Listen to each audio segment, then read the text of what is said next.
السلام علیکم ورحمۃ اللہ وبرکاتہ۔ بسم اللہ الرحمن الرحیم۔ زین للناس حب الشہوات من النساء والبنین والقناطیر المقنطرة من الذهب والفضة والخیل المسومة والانعام والحرث ذلك متاع الحیاة الدنیا واللہ عنده حسن المآب۔ قل أنبئكم بخير من ذلكم للذين اتقوا عند ربهم جنات تجري من تحتها الأنهار خالدين فيها وأزواج مطهرة ورضوان من الله والله بصير بالعباد الذين يقولون ربنا إننا آمنا فاغفر لنا ذنوبنا وقنا عذاب النار الصابرين والصادقين والقانتين والمنفقين والمستغفرين بالأسحار شهد الله أنه لا إله إلا هو والملائكة وأولو العلم قائما بالقسط لا إله إلا هو العزيز الحكيم۔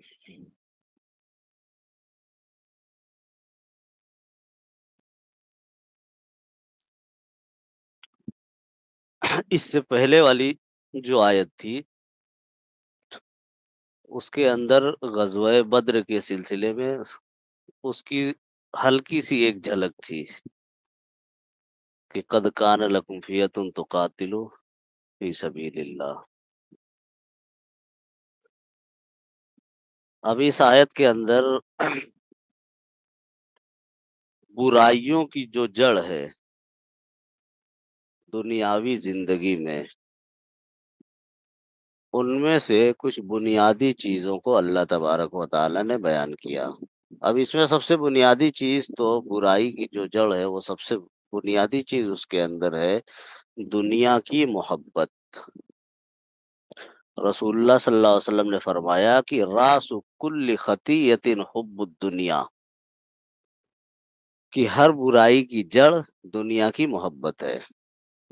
آدمی جب دنیا کی محبت میں ڈوب جاتا ہے تو پھر ہر کردنی ناکردنی کرنا شروع کر دیتا ہے، پھر اس کے لیے کوئی حد بندی نہیں ہوتی ہے، نہ اس کے لیے کوئی چیز جائز ہوتی ہے، نہ اس کے لیے کوئی چیز ناجائز ہوتی ہے۔ ساری چیزیں اس کی نگاہ میں برابر ہو جاتی ہے، صرف دنیا اور دنیا کا حصول اس کا مقصد بن جاتا ہے، دنیا کو حاصل کرنا اس کا مقصد بن جاتا ہے۔ دنیا کی نعمتیں، دنیا کی آشائشیں، مال و دولت کی فراوانی، نام، شہرت، یہی چیزیں انسان کی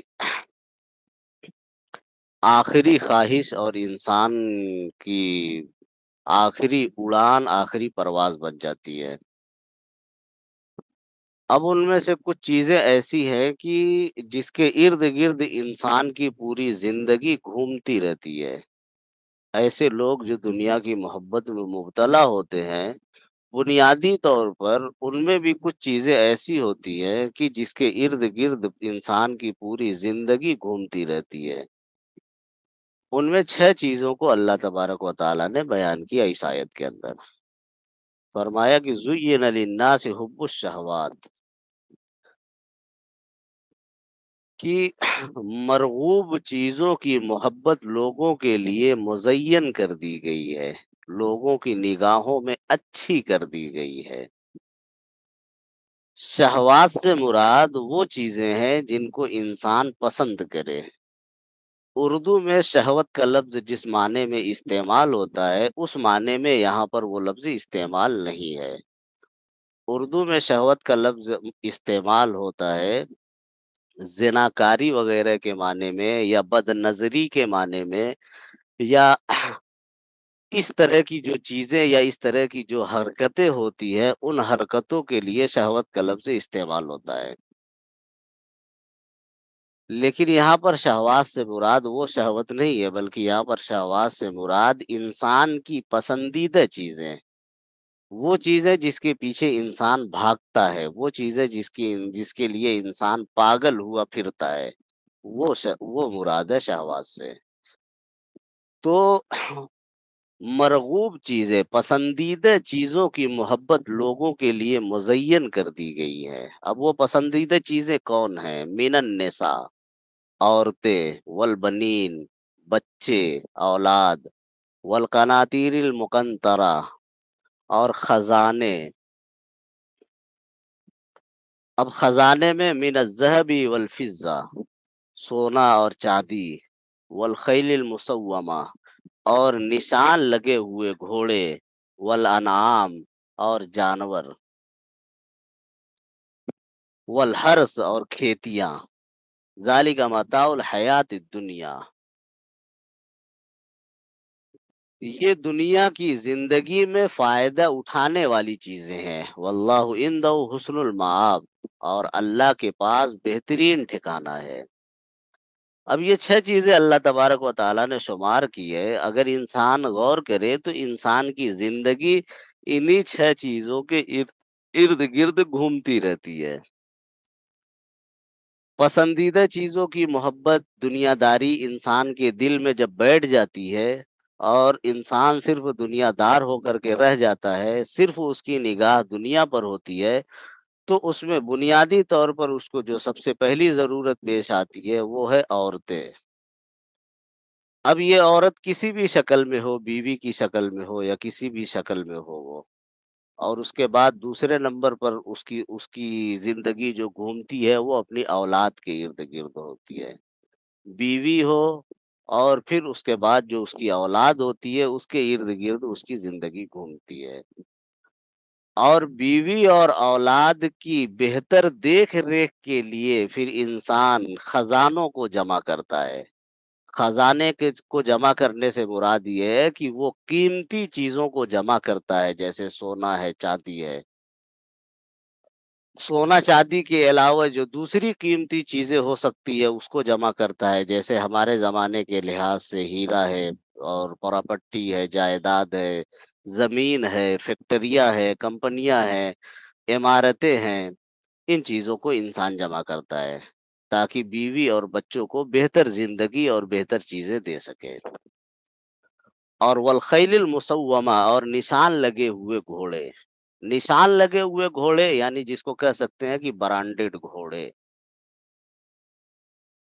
اب جس زمانے میں گھوڑوں کا استعمال ہوتا تھا اس زمانے میں اس طرح کے گھوڑے جو نمایاں ہوں، دور سے دیکھنے میں نظر آئے کہ ہاں یہ بہت عمدہ قسم کے گھوڑے ہیں، بہت اچھے گھوڑے ہیں، وہ ایک طرح کا انسان کا اسٹیٹس بن جایا کرتا تھا کہ فلاں کی سواری جو ہے وہ بہت عمدہ ہے. ہمارے زمانے کے لحاظ سے دیکھیں تو اس کی جگہ پر برانڈڈ گاڑیاں آ جائیں گی، یعنی ایسی گاڑیاں جو بہت عمدہ ہو، بہت آرام دہ ہو، بہت مہنگی ہو، اور انسان کو ہر طرح کی سہولت اس گاڑی کے اندر فراہم ہو، ہر طرح کی سہولت اس کے اندر موجود ہو. تو ہمارے زمانے کے لحاظ سے خیل المسومہ کا مطلب ہوگا برانڈڈ گاڑیاں یا برانڈڈ سواریاں. انسان کی آمد و رفت کے لیے جتنی زیادہ سہولت پہنچا سکے جو گاڑی، وہ اس طرح کی، یا ہمارے اس زمانے میں جیسے فراری وغیرہ ہے، یا اس سے بھی مہنگی جو گاڑیاں آتی ہیں جیگوار وغیرہ، اس طرح کی گاڑیاں. والانعام، اور جانور. کسی زمانے میں اصل مال جو ہوتے تھے وہ جانور ہی ہوا کرتے تھے، لیکن اب کے زمانے میں جانور جو ہے وہ مال نہیں ہے، یا مال تو ہے جانور لیکن وہ نفع بخش مال نہیں ہے. اب کے زمانے میں نفع بخش جو مال ہے وہ زمین ہے، جائیداد ہے، مکان ہے، دکان ہے، کمپنی ہے، گاڑی ہے، یہ ساری چیزیں.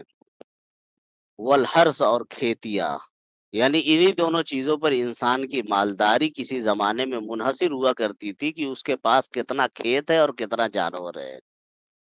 جانور اور کھیت یہی مال ہوا کرتے تھے. کسی کے پاس کھیت، زمین، جائیداد وغیرہ زیادہ ہے تو وہ مالدار سمجھا جاتا تھا، اور اگر جانور وغیرہ زیادہ ہے، کھیتی کے سامان وغیرہ اس کے پاس زیادہ ہے تو اس کو مالدار سمجھا جاتا تھا. اس زمانے کے لحاظ سے یہ چیزیں نہیں ہیں. اب کھیت وغیرہ مالداری کا سبب نہیں ہے، بلکہ کھیت وغیرہ جو ہے اب انسان کو ایک اوسط درجے کی زندگی بھی نہیں فراہم کر پاتے، یا جانور وغیرہ جو کا ہونا یہ اوسط درجے کی زندگی بھی انسان کو نہیں فراہم کر پاتے.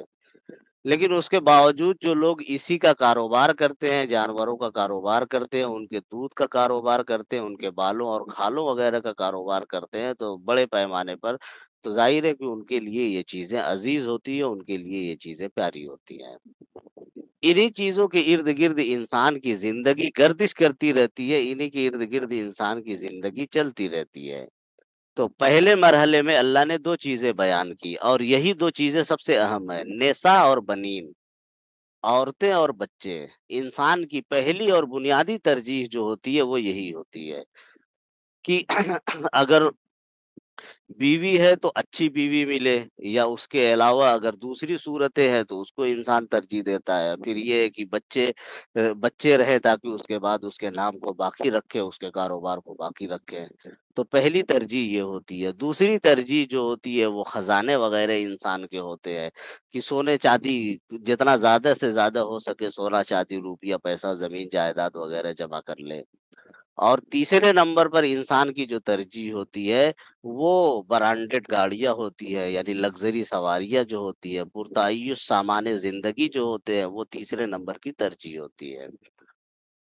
اور ان پرتعیش سامان زندگی کو حاصل کرنے کے لیے انسان جو ہے وہ مختلف طرح کے حربے اور مختلف طرح کی چیزیں استعمال کرتا ہے۔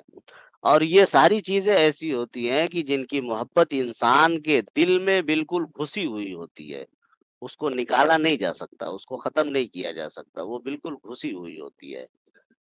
اللہ نے ان کی حقیقت بیان کی کہ ان کی حقیقت بس اتنی ہے کہ یہ دنیا کے سامان ہے، یہ دنیا کے معمولی سامان ہے، فائدہ اٹھانے کے سامان ہے۔ متاع کہتے ہیں بہت معمولی چیز کو، بہت ہلکی چیز کو متاع کہا جاتا ہے۔ تو متاع الحیات دنیا، دنیا کی یہ بہت معمولی سامان ہے، دیکھنے کے اعتبار سے دنیا داروں کی نگاہ میں یہ دیکھنے کے اعتبار سے بہت بھاری بھرکم لگتے ہیں، لیکن اللہ کی نگاہ میں ان کی کوئی حقیقت نہیں ہے۔ حدیث کے اندر ہے کہ رسول اللہ صلی اللہ علیہ وسلم نے فرمایا کہ دنیا کی حقیقت اللہ کی نگاہ میں مچھڑ کے پر کے برابر بھی نہیں ہے، یعنی وہ اتنی بھی نہیں ہے۔ لیکن انسان انہی چیزوں کے پیچھے، انہی مال اور انہی دولتوں کے پیچھے اور اولاد کے پیچھے جو ہے پاگل ہوا رہتا ہے۔ اللہ نے فرمایا کہ واللہ عنده حسن المآب، اور اللہ کے پاس بہترین ٹھکانہ ہے۔ یعنی انسان کے جو ٹھکانے ہو سکتے ہیں، انسان اپنا جو ٹھکانہ بنا سکتا ہے، ان ٹھکانوں سے 1000 درجہ کروڑ درجہ بہتر ٹھکانے اللہ کے پاس ہے۔ اور آگے ان ٹھکانوں کی تفصیل بھی آئے گی کہ اللہ کے پاس جو چیزیں ہیں وہ انسان کی چیزوں کے مقابلے میں بہت بہتر ہے، بہت عمدہ ہے۔ انسان جن چیزوں کے پیچھے بھاگتا ہے اور جن چیزوں کی محبت لے کر کے بھاگتا ہے، ظاہر ہے کہ وہ ساری چیزیں رہ جانے والی ہیں، ختم ہو جانے والی ہیں، اور ایک وقت ایسا آئے گا کہ انسان ان ساری چیزوں کو اکٹھا کرنے کے بعد بھی ان سے فائدہ نہیں اٹھا سکے گا۔ لیکن یہ حب الشہوات کا معاملہ یہ ہے کہ پسندیدہ چیزوں کی جو محبت ہے یہ انسان کی گھٹی میں پڑی ہوئی ہے۔ ایسا نہیں ہے کہ انسان کے دل سے ان کی محبت کو نکالا جا سکتا ہے، نکالا نہیں جا سکتا۔ یہ انسان کی دل میں یہ محبتیں ڈالی گئی ہیں۔ یہ محبتیں اس لیے ڈالی گئی ہیں تاکہ انسان کی آزمائش ہو سکے، اس کی آزمائش کے لیے یہ محبتیں ڈالی گئی ہیں۔ ان محبتوں کے ڈالنے کی ایک وجہ یہ بھی ہے کہ تاکہ دنیا چل سکے۔ ظاہر ہے کہ اگر یہ محبتیں انسان کے دل میں نہ ہو تو پھر دنیا نہیں چل پائے گی۔ بیوی کی محبت نہ ہو، بچوں کی محبت نہ ہو تو ظاہر ہے کہ دنیا نہیں چل پائے گی، نسلیں آگے نہیں بڑھ پائیں گی۔ سونے چاندی کی محبت نہ ہو انسان کے دل میں، روپیے پیسے کی محبت نہ ہو انسان کے دل میں، تو وہ کیوں کمائے گا؟ اس کا کمانا بیکار ہو جائے گا۔ جب اس کی محبت ہی نہیں ہے تو کیوں کمانے، وہ اس کے پیچھے کیوں جائے گا، کمانے کیوں جائے گا؟ ان چیزوں کی محبت انسان کی طبیعت کے اندر ڈال دی گئی ہے۔ اللہ نے کہا زُیِّنَ لِلنَّاسِ، کہ یہ چیزیں انسان کو اچھی دکھلائی گئی ہیں اللہ کی طرف سے، یہ اس کی طبیعت کا حصہ بنا دی گئی ہیں۔ تو دو وجہ ہے طبیعت کا حصہ بنانے کی، ایک وجہ یہ تاکہ دنیا کا نظام چل سکے۔ اگر ان کی محبت نکال دی جائے تو دنیا کا نظام ختم ہو جائے گا، دنیا نہیں چل پائے گی۔ اور دوسرے یہ تاکہ انسان کے لیے یہ چیزیں آزمائش بن سکے، تاکہ یہ دیکھا جا سکے کہ کہ انسان کے دل میں کس کی محبت زیادہ ہے، ان دنیا کی چیزوں کی محبت زیادہ ہے یا اللہ کی محبت زیادہ ہے۔ اگر اللہ کی محبت زیادہ ہوگی تو وہ دنیا کی چیزوں کو حاصل کرنے کے بعد بھی اللہ کے احکام کو نہیں بھولے گا، وہ اللہ کی مرضی کے مطابق ہی زندگی گزارے گا، اور ان دنیا کی چیزوں کو جو برتے گا، جو استعمال کرے گا تو وہ اسی لحاظ سے استعمال کرے گا جیسا اللہ نے استعمال کرنے کا حکم دیا ہے۔ تو یہ انسان کے لیے آزمائش بھی ہے، اور دنیا کے نظام کو قائم کرنے کے لیے اس محبت کا ہونا بھی ضروری ہے۔ دنیا کی طرف کشش کا ہونا یا دنیا کے سامان کی طرف کشش کا ہونا، یہ کوئی برائی نہیں ہے، یہ کوئی بری چیز نہیں ہے۔ بری چیز یہ ہے کہ آدمی اسی کا ہو کر کے رہ جائے، بالکل اسی کا ہو کر کے رہ جائے، اللہ کو فراموش کر دے، رسول کو فراموش کر دے، اللہ کے احکامات کو بھلا دے، یہ بری چیز ہے۔ یہ بری چیز نہیں ہے کہ آدمی دنیا کو کمائے، دنیا کمانا یہ بری چیز نہیں ہے، آدمی دنیا کمائے، بالکل کمائے، لیکن ان کو اسی طریقے سے کمائے جیسا کمانے کا حکم دیا گیا ہے، اور ان کو اسی طریقے سے اپنے پاس جمع کرے جیسا جمع کرنے کا حکم دیا گیا ہے، اور ان کو اسی طریقے پر خرچ کرے جیسا خرچ کرنے کا حکم دیا گیا ہے۔ تو دنیا کمانا یہ بری چیز نہیں ہے، دنیا کی طرف کشش محسوس کرنا یہ بری چیز نہیں ہے، دنیا کے ساز و سامان کو استعمال کرنا یہ بری چیز نہیں ہے۔ ان کی محبت تو دل کے اندر ڈالی گئی ہے، اس لیے انسان ان کی طرف مائل ہوگا، ہر حال میں مائل ہوگا۔ اگر کسی شخص کا میلان ان چیزوں کی طرف نہیں ہے تو اس کو اپنے دماغ کا علاج کرنا چاہیے، کہ دنیا کی یہ چیزیں اولاد کی طرف، بیوی کی طرف، یا عورت کی طرف، یا عورت کو مرد کی طرف اگر کشش نہیں محسوس ہو رہی ہے تو اس کے دماغ کے اندر، دماغ میں اس کے خلل ہے۔ یہ تو فطرت کا حصہ ہے کہ ایک دوسرے کی طرف کشش محسوس کرے، سونے چاندی کی طرف کشش محسوس کرے، لیکن یہ کشش جو محسوس ہو یہ اللہ کے حکم کے دائرے کے اندر ہو، اس سے باہر نہیں ہونی چاہیے۔ دنیا اور انسان کی مثال ایسی ہی ہے جیسے کشتی اور پانی کی مثال ہے، کہ کشتی چلنے کے لیے پانی کا ہونا ضروری ہے، بغیر پانی کے کشتی نہیں چل سکتی۔ کشتی کی چلنے کے لیے پانی کا ہونا بہت ضروری ہے، اور اس کشتی کے لیے پانی مفید ہے اس وقت تک جب تک کہ پانی کشتی کے باہر ہے۔ جیسے ہی پانی کشتی کے اندر آ جائے گا پھر وہ کشتی کے لیے مہلک بن جائے گا، کشتی کو برباد کرنے والا بن جائے گا۔ تو دنیا کی بھی مثال ایسی ہی ہے، انسان کے قلب کی اور دنیا کی مثال ایسی ہی ہے، کہ انسان کے دل کے لیے دنیا پانی کی طرح ہے، کہ انسان کا دل جب تک دنیا ہے تب تک انسان کا دل کام کرتا رہے گا، اس کا دل کام کرتا رہے گا، اور وہ دنیا اس کے دل کے لیے مفید رہے گی، اس معنی کر کے کہ وہ اس دنیا کو بہتر طریقے سے استعمال کر کے اللہ کو خوش کر سکتا ہے۔ لیکن یہ دنیا نقصان دہ اس وقت ہو جائے گی جب یہ دنیا دل کے اندر آ جائے گی۔ جیسے کشتی کے اندر جیسے ہی پانی آئے گا کشتی کو ڈوبو دے گا، ویسے ہی جیسے دل کے اندر دنیا آئے گی دل کو برباد کر کے رکھ دے گی، دل کو خراب کر کے رکھ دے گی۔ تو دنیا اور انسان کے دل کی مثال جو ہے وہ کشتی اور پانی کی طرح ہے، کہ بغیر پانی کے کشتی چل نہیں سکتی، اسی طریقے سے بغیر دنیا کے انسان زندہ نہیں رہ سکتا، لیکن دنیا اسی وقت تک اس کے لیے مفید ہے جب تک کہ وہ دل کے باہر ہو، دل کے اندر آئے گی تو پھر وہ مضر بن جائے گی، مہلک بن جائے گی۔ تو دنیا کی طرف کشش محسوس کرنا یہ غلط نہیں ہے، بلکہ دنیا کو دل کے اندر بسا کر کے اور اللہ کی محبت سے دل کو خالی کر دینا یہ غلط ہے، یہ چیز صحیح نہیں ہے۔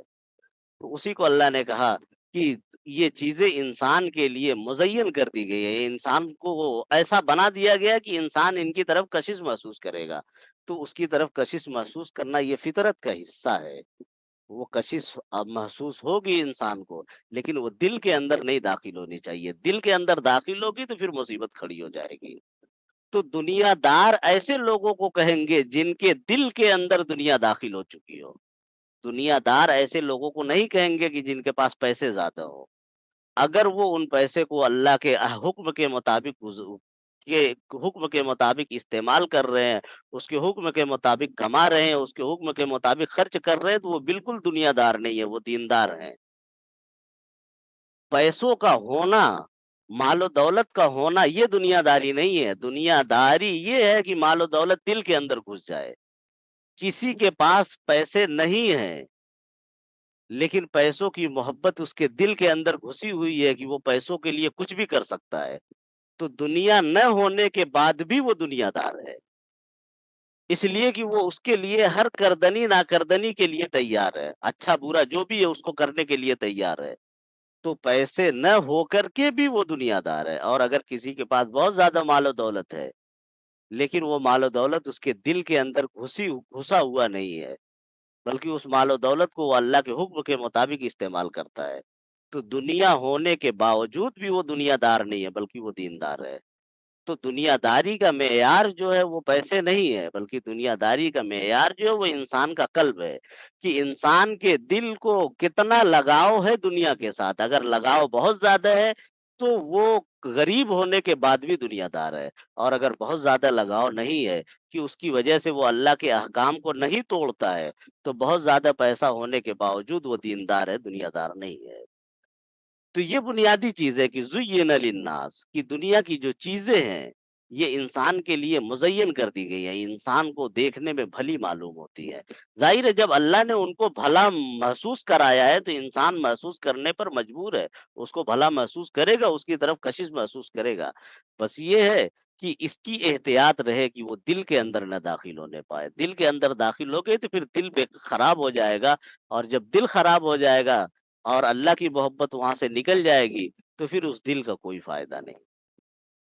آگے فرمایا کہ قُلْ أُنَبِّئُكُم بِخَيْرٍ مِّن ذَلِكُم، کہ آپ کہہ دیجئے کہ کیا میں تم کو بتلا دوں اس سے بہتر چیز، یعنی یہ ہے کہ اس سے بہتر چیز دنیا کی جو چیزیں انسان دیکھتا ہے اس سے بہتر چیزیں میں تم لوگوں کو بتلا دوں۔ لِلَّذِينَ اتَّقَوْا، ان لوگوں کے لیے جو متقی ہیں، جو اللہ سے ڈرنے والے ہیں، ان کے لیے اس سے بہتر چیز کے بارے میں بتلاتا ہوں۔ عند ربہم، ان کے رب کے پاس، یعنی متقی کے جو رب ہیں ان کے رب کے پاس اس سے بہتر چیز ہے۔ وہ بہتر چیز کیا ہے؟ جنات تجری من تحتها الانہار، کہ ایسے باغات ہیں کہ جس کے نیچے نہریں بہ رہی ہیں، خالدین فیہا، وہ اس میں ہمیشہ رہیں گے، وازواج مطہرہ، اور اس میں پاکیزہ بیویاں ہیں، پاکیزہ جوڑے ہیں۔ ازواج کا ترجمہ جوڑے بھی ہوتا ہے، ازواج کا ترجمہ بیوی بھی ہوتا ہے، ازواج کا ترجمہ شوہر بھی ہوتا ہے، یہ تینوں تینوں ترجمے اس کے آتے ہیں۔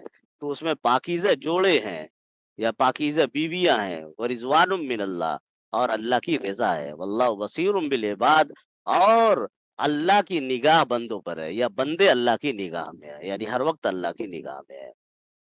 تو یہ دنیا کی جو محبتیں ہیں یا دنیا کی جو شہوتیں ہیں جس کے پیچھے انسان بھاگتا ہے، اللہ نے بتایا کہ اس سے بہتر چیزیں اللہ کے پاس موجود ہیں، اور یہ بہتر چیزیں کن لوگوں کے لیے ہیں؟ للذین اتقوا، جو تقوی اختیار کرنے والے ہیں، جو متقی ہیں، ان کے لیے یہ بہتر چیزیں ہیں۔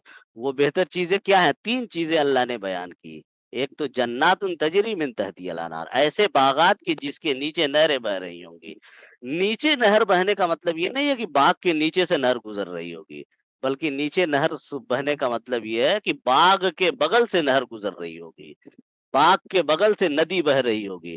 ظاہر ہے کہ ایسا باغ جس کے بغل میں پانی ہو، جس کے بغل میں نہر ہو، اس باغ کی یہ اس باغ کی کشش اور اس باغ کی خوبصورتی جو ہے بڑھ جاتی ہے اس پانی کی وجہ سے۔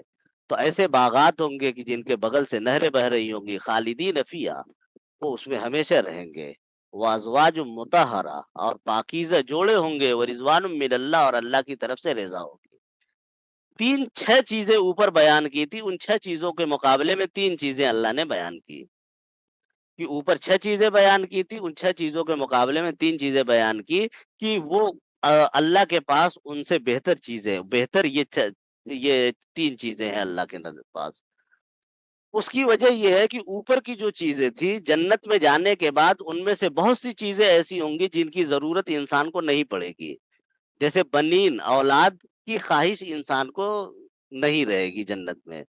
اس لیے کہ اولاد کی خواہش کیوں ہوتی ہے؟ اولاد کی خواہش دنیا کے اندر اسی لیے ہوتی ہے کہ اولاد اس کے کاروبار کو سنبھال لے گی، اس کے نام کو باقی رکھے گی اس کی اولاد، اور اس کے کاموں میں تعاون کرے گی اس کی اولاد، گھریلو زندگی اولاد کی وجہ سے پرسکون ہوگی۔ ظاہر ہے کہ جنت میں اس طرح کے جھنجٹ نہیں ہوں گے، انسان جو ہے وہ مرے گا نہیں، تو جب مرے گا نہیں تو اس کے نام کو باقی رکھنے کی ضرورت ہی نہیں ہے، جب تک وہ زندہ ہے تب تک اس کا نام باقی رہے گا۔ کسی کام، کاروبار، تجارت تو ہوگا نہیں جنت میں کہ کام کی ضرورت پڑے یا تعاون کی ضرورت پڑے، اس لیے اولاد کی خواہش جو ہے وہاں پر نہیں ہوگی۔ اس لیے اولاد کا ذکر نہیں کیا۔ سونا چاندی کیوں ہوتا ہے؟ اسی لیے تاکہ سامان خریدا جا سکے۔ ظاہر ہے کہ جنت میں کوئی سامان خریدا اور بیچا تو نہیں جائے گا، نہ کوئی سامان خریدنا ہے نہ کوئی سامان بیچنا ہے۔ وہاں تو بس یہ ہے کہ انسان نے جو خواہش کی، جنتی نے جو خواہش کی، وہ چیز اس کے پاس حاضر ہو جائے گی۔ اس لیے سونے اور چاندی کا بھی ذکر نہیں کیا اللہ تعالیٰ نے۔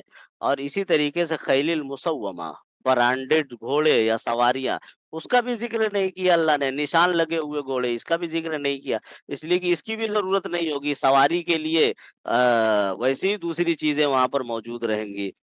والانعام والحرث، اور جانور اور کھیتی، تو جانور کی بھی جنت میں ضرورت نہیں رہے گی، اس لیے کہ جانور سے جو فائدے انسان حاصل کرتا ہے، وہ وہ فائدے اس کو بغیر جانور کو بھی مل جائیں گے، یعنی دودھ ہے، گوشت ہے، یہ ساری چیزیں ویسے ہی مل جائیں گی اس کو۔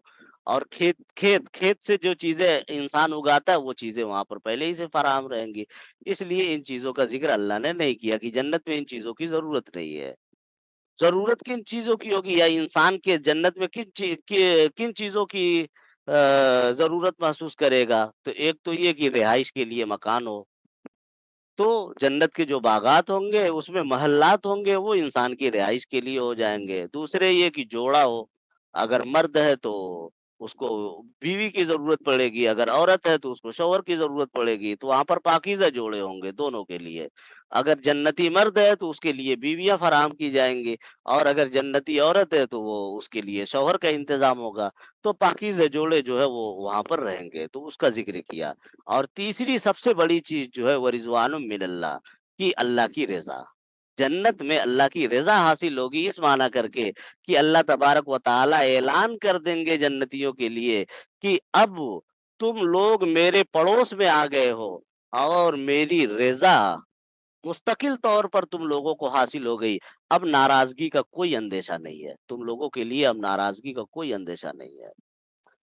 حدیث کے اندر ہے کہ جنتی جب جنت میں پہنچ جائیں گے، تو جنت میں پہنچنے کے بعد ان کو سارے سامان، ان کی ضرورت کے سارے سامان ان کو دیے جائیں گے، سارے انتظامات کرنے کے بعد پھر اللہ تبارک و تعالی ان سے مخاطب ہوگا، جنتیوں سے، اور کہے گا کہ اور بھی کسی چیز کی ضرورت ہو تو بتاؤ۔ سارے جنتی کہیں گے کہ آپ نے ہماری اتنی زیادہ قدردانی اور اتنی زیادہ مہمان نوازی کی ہے، اب مزید کی ہم کو کیا ضرورت ہے؟ اب مزید کی ہم کو کوئی ضرورت نہیں ہے، یہ خود ہی جو چیزیں آپ نے ہم کو دی ہے، یہ ہماری بساط اور ہماری اوقات سے زیادہ ہے، اب مزید کی ضرورت نہیں ہے۔ تو اس وقت اللہ تعالیٰ کہیں گے کہ اب ایک سب سے بڑی چیز میں تم لوگوں کو عطا کرتا ہوں، اور وہ سب سے بڑی چیز جو ہوگی وہ اللہ کی رضا ہوگی، کہ اعلان کیا جائے گا کہ اب تمہارے اوپر اللہ کی ناراضگی کا کوئی خوف نہیں ہے، اب اللہ کی ناراضگی کبھی نہیں ہوگی تمہارے اوپر۔ اللہ جو ہے وہ ہمیشہ کے لیے تم سے راضی ہو جائے گا۔ اور یہ جنتیوں کے لیے اتنی بڑی بشارت ہوگی، اتنی بڑی بشارت ہوگی کہ پچھلے سارے انعامات اس کے مقابلے میں بالکل ہلکے ہو جائیں گے۔ اس بشارت کے مقابلے میں پچھلے سارے انعامات جو ہوں گے وہ بالکل ان کو ہلکے محسوس ہونے لگیں گے۔ یہ سب سے بڑی نعمت ہوگی۔ تو تیسری چیز اللہ نے یہی بیان کی کہ رضوان من اللہ، کی جنت میں اللہ کی رضا حاصل ہوگی۔ واللہ بصیر بالعباد، اور اللہ کی نگاہ بندوں پر ہے، ساری چیزوں میں، سارے معاملات میں، ہر کام میں اللہ کی نگاہ جو ہے وہ بندوں پر ہے، کہ اللہ جو ہے وہ بندوں کو دیکھ رہا ہے۔ ایسا نہیں ہے کہ کوئی بندہ اللہ کی نگاہ سے چھپا ہوا ہو۔ اس لیے جو شہوات کی محبت ہے، اس کو آدمی قابو میں کر کے رکھے، قابو میں کر کے جنت کی تیاری کرے۔ یہ نہیں کہ دنیا ہی کو جنت بنانے کے چکر میں پڑ جائے، یا وہ آسائشیں جو اس کو جنت میں حاصل ہونے والی ہے، اس کو دنیا میں حاصل کرنے کی کوشش کرے۔ ظاہر ہے کہ ایسا ہونا ناممکن ہے، یہ ہو ہی نہیں سکتا۔ اس لیے بہتر یہ ہے کہ شہوتوں کو قابو میں رکھ کر کے، جن چیزوں کی محبت دلوں کے اندر بسی ہوئی ہے، ان محبتوں کو قابو میں رکھ کر کے اللہ کی محبت کو ان کے اوپر غالب کیا جائے، اللہ کی اطاعت کو ان کے اوپر غالب کیا جائے، اور انہی چیزوں کو جنت تک پہنچنے کی سیڑھی بنا لیا جائے۔ جو دنیا اللہ کی طرف سے عطا ہوئی ہے،